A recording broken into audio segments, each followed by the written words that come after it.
ቻናላችንን ላይክ፣ ሼር፣ ኮሜንት ያርጋችሁ ከሐሙድ ቲቪ ጋር ቤተሰብ ይሁኑ። ከቤተ መንግስት በቅርብ ርቀት ላይ ከወዳጅነት ፓርክ ጎን ከሜሪትስ ፕሮፐርቲ ባለ 2ና ባለ 3 መኝታ አማራጮችን በግንባታ ሂደት በመክፈል የቤት ባለቤት ይሆኑ። ምን ይሄ ብቻ! ቀድመው ከመጡ ለ10 ደንበኞች ብቻ በተዘጋጀው ልዩ ቅናሽ ይስተናገዳሉ።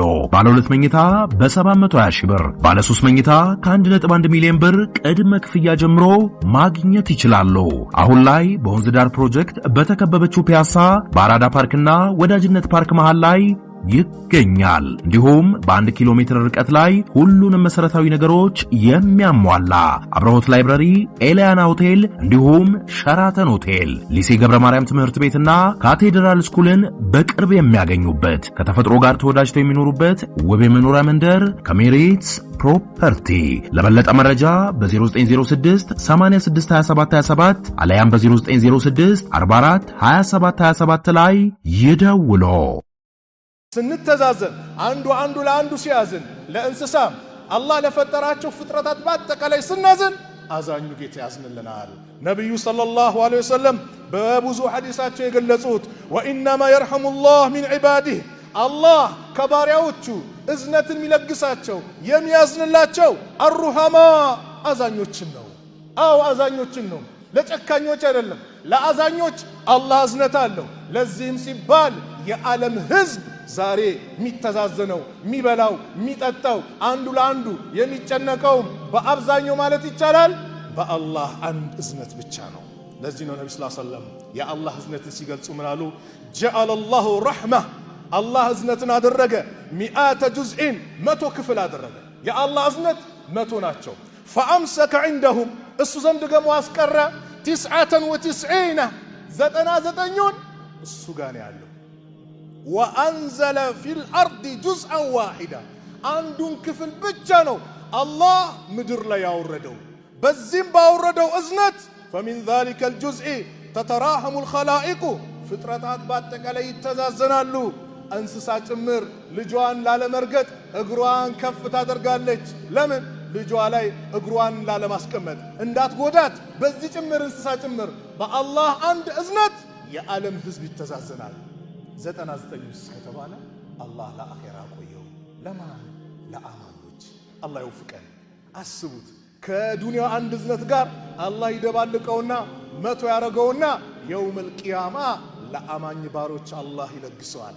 አስቡት ዓለም ያለ ህዝብ አጠቃላይ በአንድ እዝነት እንደዚህ ከበላ ከጠጣ ከተዛዘነ 100 አድርጎት የውመል ቂያማ ጀነት ለገቡት ባሪያዎቹ ሲለግሰው ምን አይነት የደስታ ሀያት እንደሆነ አስቡት። አላህ ያን ቀን ካዘነላቸው ባሮች መካከል አላህ ያድርገን። በረሕመቱ ጀነት ከሚገቡትም አላህ ያድርገን። እዝነት ትልቅ ደረጃ አለው። ስናዝን ይታዘንልናል። ትልቅ ቦታ ያለ ነው። ነቢዩ ሰለላሁ ዐለይሂ ወሰለም በሐዲሳቸው ሲናገሩ ኢርሐሙ ቱርሐሙ፣ እዘኑ ይታዘንላችኋል፣ ወግፊሩ ይግፈር ለኩም፣ ለሰዎችም ይቅር በሉ ይቅር ትባላላችሁ፣ ሰዎችም ማሩ አውፍ በሉ አውፍ ትባላላችሁ፣ ይቅርታን አድርጉ ይቅርታ ይደረግላችኋል። ኢማም አሕመድ እንደዚሁም አልባኒ ሰሂህ ያሉት ሐዲስ ነው። ረሱል ዓለይሂ ሰላቱ ወሰላም የሰው ልጆች ለሁሉም አካላት ማዘን እንዳለባቸው ሲጠቁሙ ምን አሉ? አራሒሙን አዛኞች የርሐሙሁ ረሕማን አዛኙ ጌታ አላህ ያዝንላችኋል። ኢርሐሙ አህለል አርዲ። ሱብሓነላህ የት ቦታ ላይ የተገለጸው? እንደ ኢስላም የገለጸው ማን አለ? ኢርሐሙ አህለል አርዲ በምድር ላለ በአጠቃላይ እዘኑ። በምድር ላለ በአጠቃላይ እምነትን አለየም፣ እንስሳውንም ለሁሉም ሐታ ለእጽዋት ጭምር ሲደርቅ እያየው እንዳተው ውሃም ካላጠጣው እዝነት ለሁሉም። ሱብሓነላህ ለእንስሳው እንድናዝን ከታዘዝን እጽዋትን እንድንከባከብ ከታዘዝን የሰው ልጅንስ እንዴት ነው? አስቡት። አላህ ያከበረው አላህ ትልቅ ቦታ ስለሰጠው ለሰው ልጅስ እንዴት ነው? እምነት አለየም። ኢርሐሙ አህለል አርዲ ምድር ላይ ላለ በአጠቃላይ እዘኑ። ለምን? የርሐሙኩም መን ፊ ሰማ ሰማይ ያለው ጌታ አላህ ያዝንላችኋል። አላሁ አክበር። የነቢዩ ሰለላሁ ዐለይሂ ወሰለም አስተምሯቸው በአጠቃላይ እዝነት የተሞላበት ነው። ለዚህ ነው ረሱል ዓለይሂ ሰላቱ ወሰላም አንድ ሰው በጣም አላህ ዘንድ ቅርብ ሊሆን የሚችለው በጣም ትልቅ ደረጃ ያለው ልቡ የራራ አዛኝ የሆነ ሰው ነው። በአንድ ወቅት ነብዩ ሰለላሁ ዐለይሂ ወሰለም ልጃቸው ኢብራሂም እንደሚታወቀው ወንድ ልጆቻቸው የነብዩ ሰለላሁ ዐለይሂ ወሰለም በልጅነት ነው የሞቱባቸው።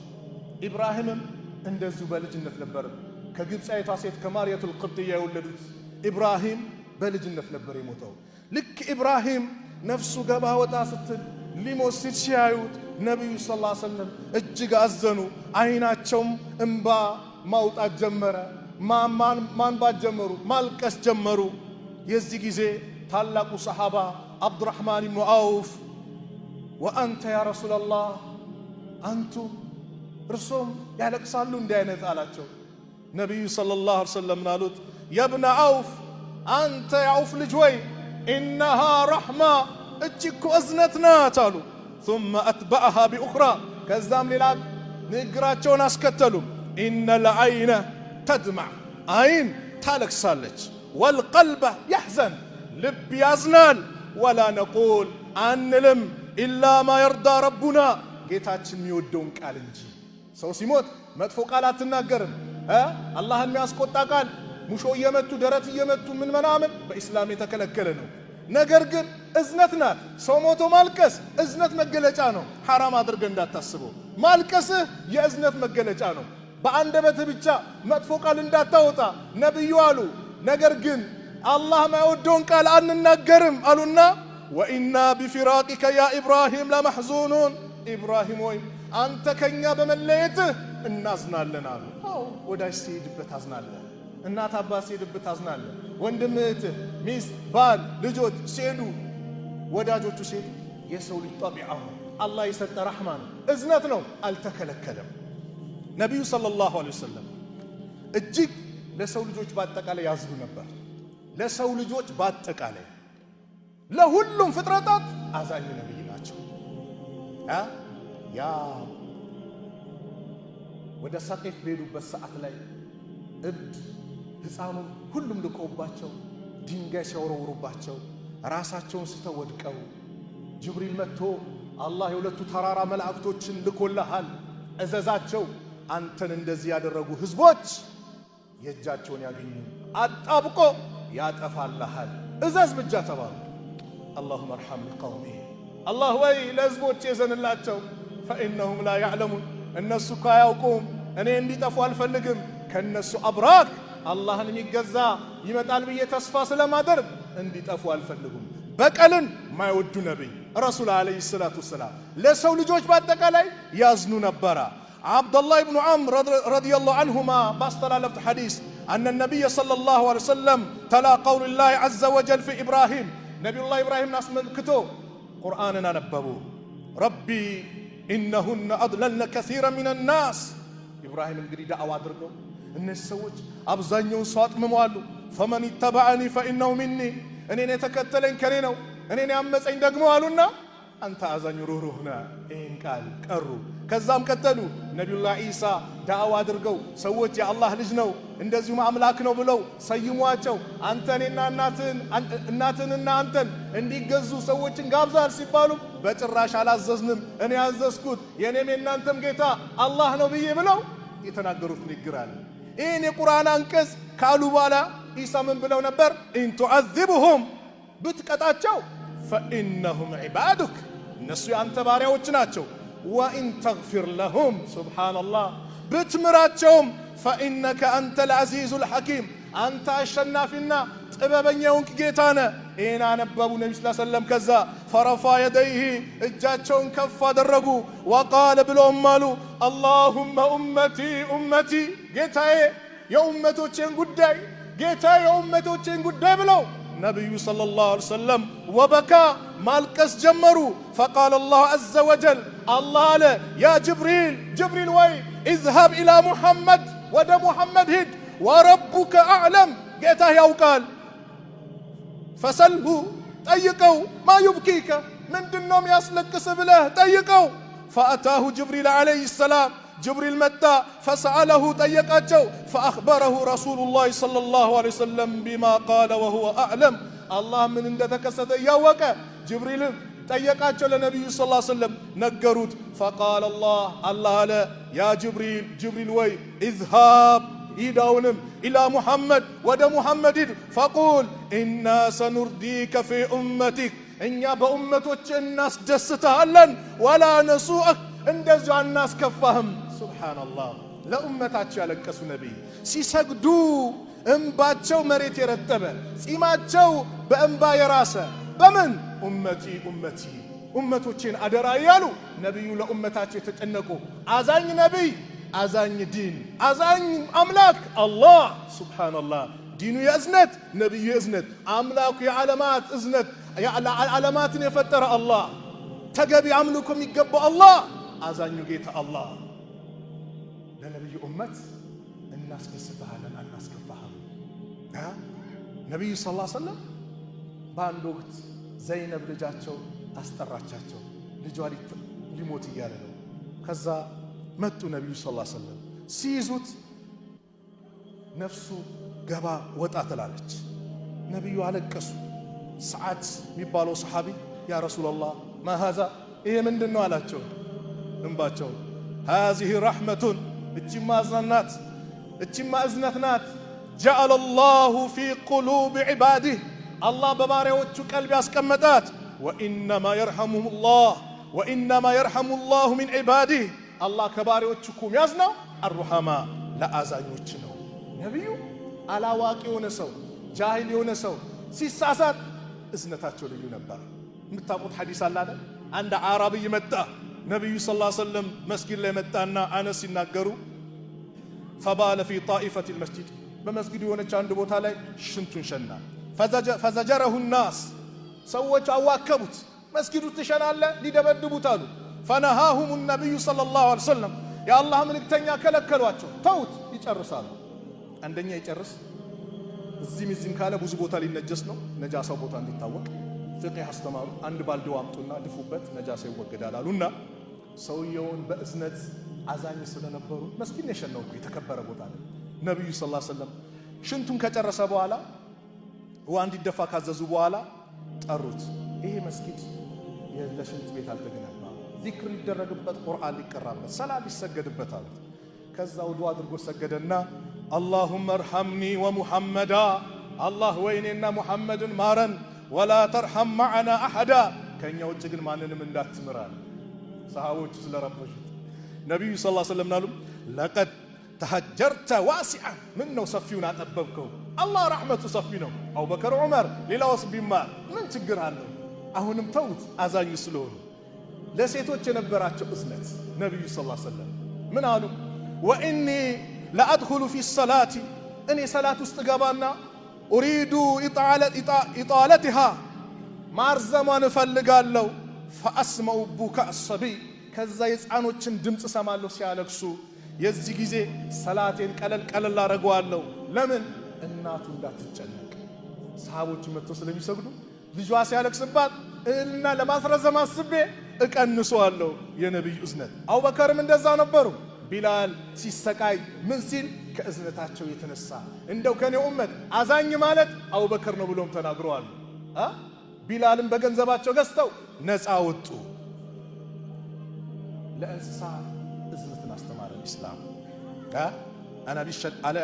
عن أبي يعلى شداد بن عوس رضي الله عنه عن رسول الله صلى الله عليه وسلم قال إن الله كتب الإحسان على كل شيء الله إحسانا ما سمر بقو نقر بهلم نقر الله دنققوال فإذا قتلتم لب بروتشين بدن بيازولي فإذا قتلتم فأحسنوا القتلة جهاد متو ستواقع كتلات قاية يتواقع قونا ስትገሉ አገዳደላችሁን አሳምሩ። ሊገል ያለውን እኮ ነው አገዳደል አሳምሩ። አገኘው ብለህ እጅ እንዳትቆርጥ፣ አፍንጫ እንዳትቆርጥ፣ ጆሮ እንዳትቆርጥ፣ ምላስ እንዳትቆርጥ።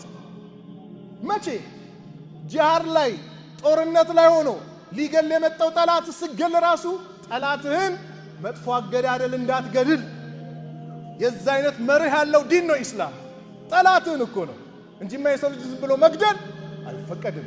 አንድ ሰውን ያለ ጥፋት የገደለ የዓለምን ህዝብን እንዳጠፋ ይቆጠራል። የኢስላም አስተምሮ ነው። አንድ ሰውን ህይወት ያተረፈ የዓለምን ህዝብ እንዳተረፈ ይቆጠራል። የኢስላም አስተምሮ ነው። ግን ጦርነት ተከስቶ ብትገዳደል ጭምር አገዳደልን አሳምር የኢስላም አስተምሮ ነው።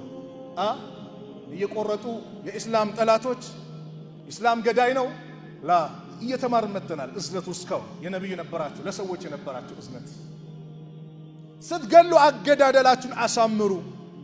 ወኢዛ ዘበሕቱም እርድ ለማረድም እንስሳን ለማረድ ስትሉ ደግሞ ፈአሕሲኑ ዚብሃ አረራዳችሁ የምታርዱትን እርድ አሳምር። በምን መልኩ? ወልዩሒደ አሐድኩም ሸፍረተሁ አንዳችሁ መጀመሪያ ቢላውን ይሳለው ይሞርደው፣ በደንብ ስለት ያድርገው። ለምን? የዛገ ቢላ አምጥተ የምታርደውን ፍየል ወይም በግ ወይንም ደግሞ ከብት ግመል እንዳታሰቃይ ማለት ነው። መጀመሪያ ሳለው። ሱብሃንአላህ። ስትስልም በምታርደው እንስሳ ፊት እንዳትስል የእስላም አስተምሮ ነው። ሌላ እንስሳ ካለ እያየች ደግሞ ሌላን እንዳታርድ እሷን ገለላ አድርግ። ሁለት ሞት እንዳትገድላት፣ ሁለት ግድያ፣ ሁለት እርድ እንዳትፈጽምባት ማለት ነው። ለእንስሳ ያዘነ ዲን እንዴ ለሰው ልጅ አዝንም? ከዛ በኋላ የሚያርደውን ቶሎ ያሳርፈው ሸካ አርገ ማረድ እንጂ የዛገ ቢላ አምጥተ እንዳታሰቃይ። ለእንስሳ የተጨነቀ ዲን። ዛሬ ስም ለማጥፋት ኢስላም አራጅ ነው፣ ኢስላም ገዳይ ነው። ኬት አመጣኸው? ጓሮ ውስጥ የሆነች ጓዳ ውስጥ ቁጭ ብለህ ፌስቡክ አገኘው ቲክቶክ አገኘው ወይ ዩቱብ አገኘው ብለህ ሶሻል ሚዲያ እጄ ላይ ነው ብለህ እንደፈለክ እስልምና ላይ ትዘፍናለህ። ታውቀዋለህ ኢስላም ወላሂ ከዚህ ጸጥታ ነው እንዴ። ነብዩ እኮ ከአገር አባሯቸው መቅጣት እየቻሉ የመካ ሰዎችን እናንተ ነፃ ናችሁ ሂዱ ነው ያሏቸው። ከአገር አባሯቸውን ሰሃቦቻቸውን የገደሉባቸውን ጠላታቸውን ጭምር ኢስላም እዝነትን ሲያስተምር ይቅር ባይነትን ሲያስተምር እኮ መቅጣት እየቻልክ ይቅር ማለት ሳችልማ ከሆነ አቅም ስለሌለ ነው። እየቻልክ ይቅር ማለትን ያስተማረ ዲን ነው። ኢስላምን ለማጥፋት በየቦታው ዛሬ በነብዩ ላይ ስም ይዘምታል። ኢስላም ማለት አራጅ ነው፣ ቆራጭ ነው። ላ በየትኛው? እስቲ ቁርአንን ከላይ እስከታች አንብቡ። እስቲ የነብዩን ሐዲስ እስቲ አንብቡ። በእዝነት የተሞላ እኮ ነው። ኢኒ ረሕመቲ ሰበቀት ገደቢ ብሎ አላህ እዝነቱን እኮ የገለጸ ነብዩ ሰለላሁ ዐለይሂ ወሰለም ስለ አንድች ሴተኛ አዳሪ ታሪክ ይነግሩናል። ተመልከቱ። ሴተኛ አዳሪ። እቺ ሴተኛ አዳሪ ሴት አንድ ውሻ ውሃ ጥም ገሎት ሊሞት የቀረበ ምላሱን እያለከለከ በጉድጓዱ በውሃ ጉድጓድ ዙሪያ ይዞራል። እንዳይገባ አልቻለም፣ ፈራ። እቺ ሴተኛ አዳሪ ሴት ውሃ ጠጥታ ስትወጣ ጠምቷት ነበር። ይህ ውሻ እኔ ላይ ደረሰው እሱ ላይም ደርሰዋል ብላ ጫማዋን እንደ ቡትስ ጫማ ነው አውልቃ ጉድጓድ ውስጥ ገባች። ውሃውን ቀዳችው። ጫማዋን በአፏ ያዘችውና ተንጠልጥላ ወጥታ ፈሰቀትሁ አጠጣችው። ፈጉፊረ ለሃ ቢሂ በዚህ ስሯ አላህ ወንጀሏን ማራት አለ። ማንን? ውሻን በማጠጣቷ። በተቃራኒው ላይል ምትቆም ቀን ምትጾም ሰላት ላይ ያለች አማኝ ናት። ድመት አላት፣ አሰረቻት፣ ወይ ምግብ አሰጣት ወይ ፈታት። ምድር ላይ ያለውን ነገሮችን ተንቀሳቅሳ እንዳትበላ አላደረገቻት። አስራት ገደለቻት በረሃብ። ነብዩ ሰለላሁ ዐለይሂ ወሰለም እቺ ሴት ጀሃነም ገባች። እንደውም በሌላ ዘገባ ድመቷ ራሱ ጀሃነም ውስጥ ስትቧጭራት ተመልክቻለሁ። ለእንስሳ ያዘነ ዲን ለሰው ልጆችስ? ኢስላምን ስም ለማጥፋት በየቦታው የምትንቀሳቀሱ አላህን ፍሩ። ስለዚህ እዝነት በኢስላም ትልቅ ቦታ አለው። እዝነት ትልቅ ደረጃ አለው። ነብዩ ሰለላሁ ዐለይሂ ወሰለም በሐዲሳቸው ኢነላህ ረፊቁን ዩሂቡ ሪፍቅ፣ አላህ አዛኝ ነው፣ አዛኝን ይወዳል፣ እዝነትን ይወዳል። ፊል አምሪ ኩሊ በሁሉም ነገር ላይ። ዑመር ብን ኸጣብ ረዲየላሁ ዐንሁ በኸዋዚን ጦርነት ውስጥ ምርኮኛዎች ነበሩ። አንድ ሴት ልጇን ትፈልጋለች፣ የእሱ አይደለም ታስቀምጣለች፣ እዚህ ትሯሯጣለች። ልጇን ስታገኘው ወደ ደረቷ አስጠጋችው፣ ጡቷንም አጠባችው። ይህን ትዕይንት ነብዩ ይመለከታሉ፣ ሰሃቦች ይመለከታሉ። ፈቃለ ለና ነብዩ ሰለላሁ ዐለይሂ ወሰለም ነብዩ አሉን አተረውነ ሃዚህ ጣሪሃተን ወለደሃ ፊናር፣ እስቲ እቺ ልጇን እንደዚህ በጭንቀት ያገኘችው ሴት ልጇን ጀሃነም እሳት ውስጥ ወርውሪ ብንላት ትወረውራለች ብለው ጠየቁ። ሰሃቦቹ በአጠቃላይ ቁልና ላ፣ እንዴት አንቱ የአላህ መልእክተኛ በዚህ ናፍቆት ያገኘችው ልጇን የአብራኳ ክፋይ እንዴት ትጥላለች ሲሉ ነብዩ ለላህ አላህ አርሐሙ ቢዒባዲሂ ለባሪያዎቹ እጅግ አዛኝ ነው። ሚን ሃዚሂ ቢወለዲሃ እቺ ሴት ለልጇ ካዘነች የበለጠ አላህ ለባሪያዎቹ እጅግ አዛኝ ነው። ሐማድ ብኑ ሰለማ አንድ ቀን ሱፊያኑ ሰውሪ ቤት ገቡ። ሱፊያኑ ሰውሪ ህመም ላይ ናቸው። ፈቃለ ሱፊያን አተራ አነ አላህ የግፊሩ ሊሚስሊ እስቲ ታያለህ እኔን ለሚመስል ሰው አላህ ይምራል? ሱፊያኑ ሰውሪ ያ ሙሐዲስ። ፈቃለ ሐማድ ምን አሉ? ወላሂ ለው ኹይርቱ እኔ እንደው ምርጫ ቢደረግልኝ በይነ ሙሐሰበቲላህ ኢያየ ወበይነ ሙሐሰበቲ አበወየ እናት አባቴ ሂሳብ ያድርጉ ወይስ አላህ ተብሎ ምርጫ ቢደረግልኝ የአላህን ሙሐሰባ ምርመራው አላህ እንዲያደርግልኝ እፈልጋለሁ። ለምን? ከእናት ከአባት የበለጠ ማን ያዝናል? አላህ። ወኢዛ ቁሪየ አልቁርአኑ ፈስተሚዑ ለሁ ወአንሲቱ ለዐለኩም ቱርሐሙን